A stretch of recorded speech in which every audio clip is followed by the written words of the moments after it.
Muy bien, bueno, pues siempre tenemos el compromiso con nuestros alumnos de transmitir este tipo de preocupaciones en el que, por un lado, nos estamos exigiendo movernos teórica, metodológica y objetivamente en las fronteras transdisciplinarias, conocer de otras ciencias, ¿no? Pero la sociología por sí sola, aunque aparentemente es una ciencia relativamente joven, tiene un historial muy profundo. Mario es de estas gentes que se ha ido a transfronteras, a otros lugares. El mundo árabe lo tiene muy conocido y ha hecho acopio de aportaciones y de comparativos con la sociología europea, y créanme que son cosas que tienen un valor en un momento dado cuando queremos resolver cierto tipo de problemas.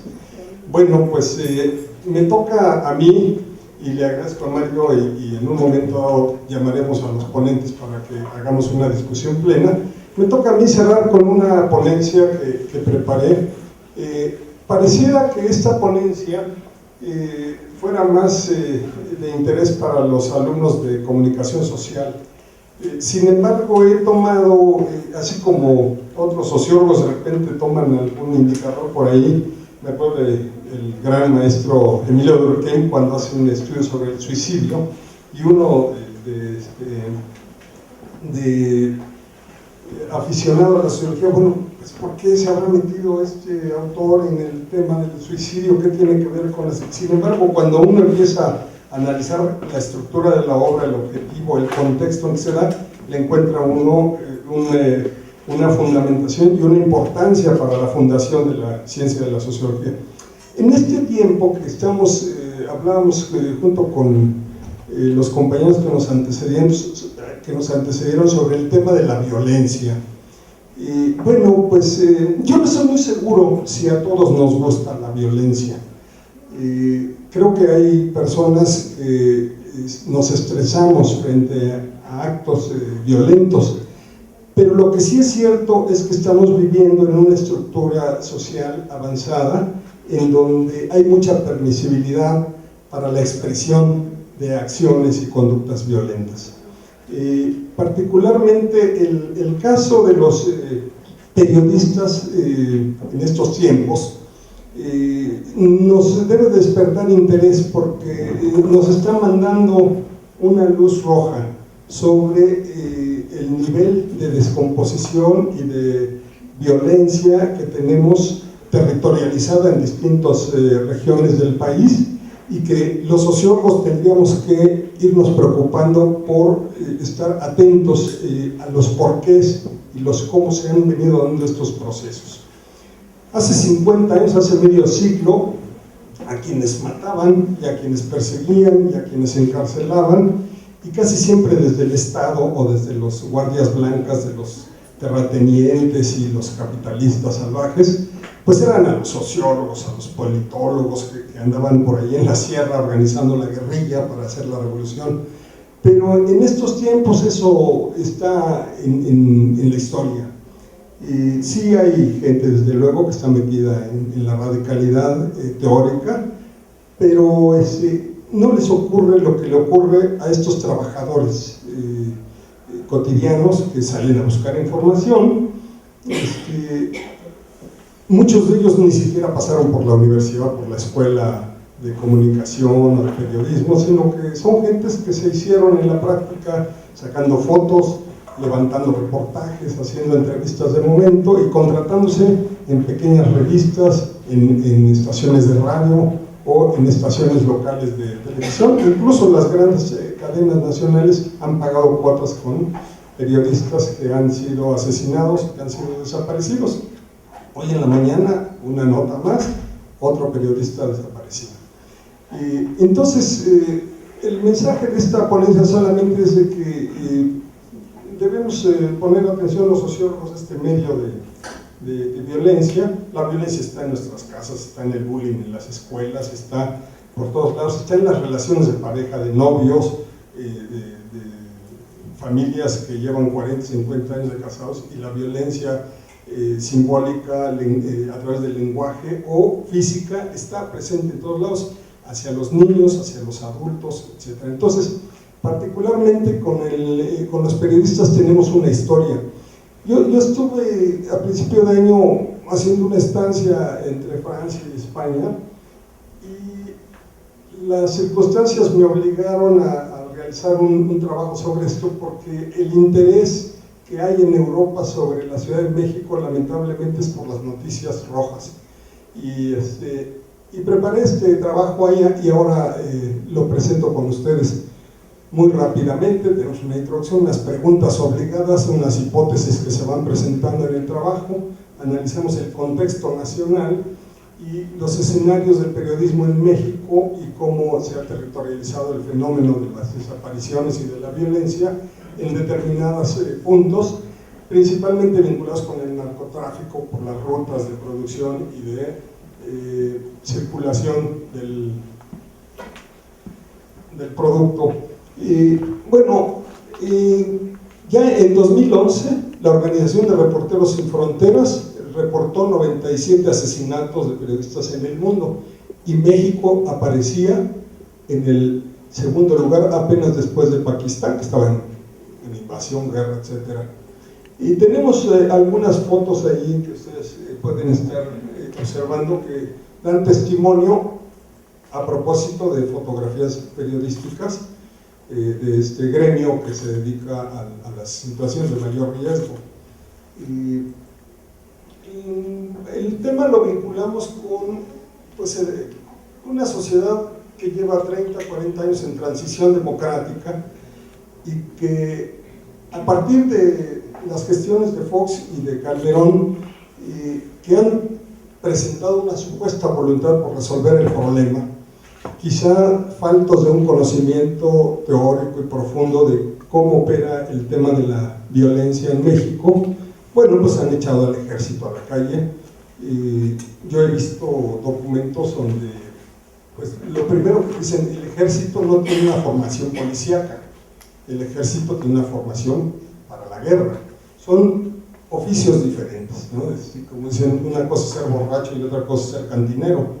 Entonces, el ejército en la calle está operando bajo un paradigma de guerra, y todo lo que se mueve a partir de una orden que se le da desde arriba, automáticamente las aplica, y esto ha generado un saldo enorme de violencia, y no se ve cómo se puede resolver el problema.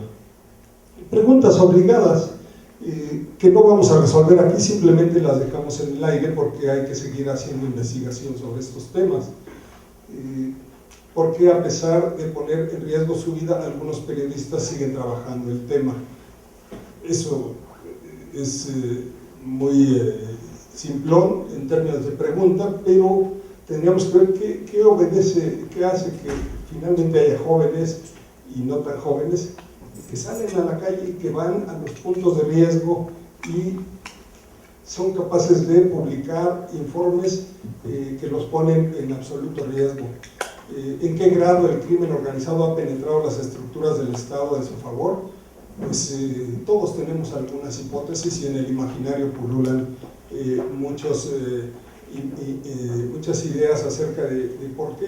Obviamente la corrupción, que es un concepto muy genérico, al interior del Estado ha facilitado esta asociación. ¿Por qué se tomó la decisión anticonstitucional de usar las Fuerzas Armadas en esta lucha? Pues tendríamos que tener respuestas. ¿Qué tipo de política va a seguir el siguiente gobierno? Pues ya fue a contratar a un policía colombiano, tiene una policía civil que es más grande que el ejército mexicano, y es un país que tiene 4 veces menos de población y 4 veces menos de territorio. Entonces yo no sé qué va a pasar con este país. El paradigma de violencia en las calles va a seguir, y la idea de cómo solucionar un problema sigue siendo más o menos la misma. Ahí hay varias preguntas que yo quisiera dejarlas en el documento. Si ustedes quieren solicitar el documento, lo podemos socializar a través del departamento, yo lo dejo aquí en la máquina. La misma Suprema Corte quiere ahora ya sentar a los sargentos y a los militares a enjuiciarlos, pero en los tribunales civiles, porque los tribunales militares no están actuando dentro de los cánones del derecho. En fin, hay un momento crítico hace 30 años ya casi, de 28, cuando fue asesinado Manuel Buendía, un periodista emblemático de aquellos tiempos, que se atrevía a publicar artículos y a denunciar todo lo que ocurría en torno a las élites políticas y los grupos organizados de la mafia. Bueno, pues fue asesinado ahí en el Sambors de la Fragua. Tenemos fresca esa idea, esas imágenes. Sabemos que para ustedes eso es protohistoria, porque son generación de 20 años, pero bueno, hay que irlas incorporando como el historial. Actualmente, esta es la geografía, esta es la geografía que tenemos, que tengamos una idea de cómo el territorio está siendo utilizado para, de manera ilegal y de manera clandestina, para las rutas por las que sigue el narcotráfico hacia Estados Unidos. Tenemos el primer mercado que demanda drogas. La estadística dice que 1 de cada 3 norteamericanos consume algún tipo de droga, y México provee el 70% de la droga que llega a Estados Unidos por estas vías. Entonces es lógico, no es que los tamaulipecos o que los chihuahuenses o que los X sean muy violentos, es que el territorio está cumpliendo una función internacional en la que hay este tipo de comercialización de la droga. Entonces hay que entenderlos desde esa perspectiva. Y desde luego, en un país como el mexicano, donde lo que había planteado Alejandro Martínez, bueno, pues entró en un bache de crisis económica en el cual la posibilidad de utilizar la educación como un medio de ascenso, pues eso ha quedado en veremos, ¿no? Aquí tenemos otro mapa también donde por colores nos están diciendo más o menos cuáles son los carteles que siguen ahí. Esto es muy reciente, no es material mío, pero es material que tiene una validez por quienes lo proponen, de cómo están repartidos los territorios del país, así como si fuera una empresa de medicinas o de pan, tiene sus regiones perfectamente copadas y tienen maneras de hacer circular el material. Entonces, bueno, tenemos una definición teórica sobre la violencia. Yo creo que eso lo podemos dar, por siempre hay un grupo que quiere imponer a otros sus intereses, y lo hace en el caso mexicano, y en este caso por la vía más violenta, que es el terror de quitarte la vida, de cortarte las manos, de encajuelarte, de cortarte la cabeza, todos los horrores que hemos visto en los últimos años, y que lamentablemente es el México que les hemos venido a entregar a ustedes. Las generaciones anteriores hemos estado muy campechanamente aquí metidos en las universidades peleándonos por los marcos teóricos, pero allá afuera hay una lucha muy fuerte y muy difícil que resolver en la vida cotidiana. Pues hay contextos que son evidentes, tantos millones de habitantes, 67 marca el INEGI que en estado de pobreza y pobreza extrema. Es un paraíso para este tipo de grupos que operan. Obviamente circulan las hipótesis de que México es un estado fallido. Por ahí corrió Fox a un funcionario de la ONU por andar diciendo que México era el patio trasero de los Estados Unidos. Nos duele escuchar ese tipo de cuestiones, pero están ocurriendo cosas que no sé de qué manera las podríamos conceptualizar. Aquí hay algunos cuadros que hemos obtenido en el documento grande que escribimos en 28 cuartillas.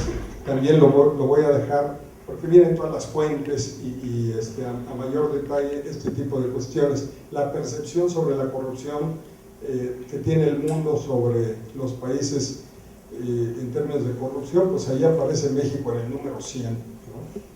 Ya no sé qué número nos podría favorecer para... tenemos en la cultura mexicana, en nuestras casas mismas, hemos escuchado decir que el que no avanza, el que no tranza no avanza, y hablamos de que hay mucha piratería, pero la usamos todos los días y vamos a comprar películas y estamos reforzando ese tipo de estructura, ¿no? Lo podemos justificar porque no tenemos el suficiente dinero, porque no hay políticas de una cultura popular, etcétera, pero es lo que está ocurriendo, ¿no? Ahí están las 10 ciudades más violentas del mundo, y bueno, aquí aparecen estas ciudades que son las ciudades más violentas del mundo. Y tenemos una lista de periodistas que han sido abatidos o desaparecidos con historias que aparecen en los medios. Les dejo el texto. Aquí tenemos una estadística más pormenorizada, el escenario de periodistas caídos, y tenemos ahí un número cerrado entre 1984 y 2011. Ya en el 2012 incorporamos también algunos datos. Pero bueno, desde directores de periódicos, directores, subdirectores, editorialistas, jefes de redacción, corresponsales, fundadores de revistas, columnistas, articulistas, de todo cae, fotógrafos, presentadores de televisión y radio, etc. Y bueno, pues aparece un mapa más adelante con los colores en donde estamos viendo claramente cuáles son los estados en donde más periodistas caen. Los dos grandes puertos, Veracruz y Acapulco, y los estados del norte, Tamaulipas y Chihuahua, Ciudad Juárez, por donde entra una buena cantidad de droga. Obviamente con las enormes ciudades del sur de Estados Unidos, en Texas y en California, pues hay una clientela tremenda. Allá la gente tiene 4, 5, 6 veces más ingreso real que los mexicanos. Entonces, pues fumarse una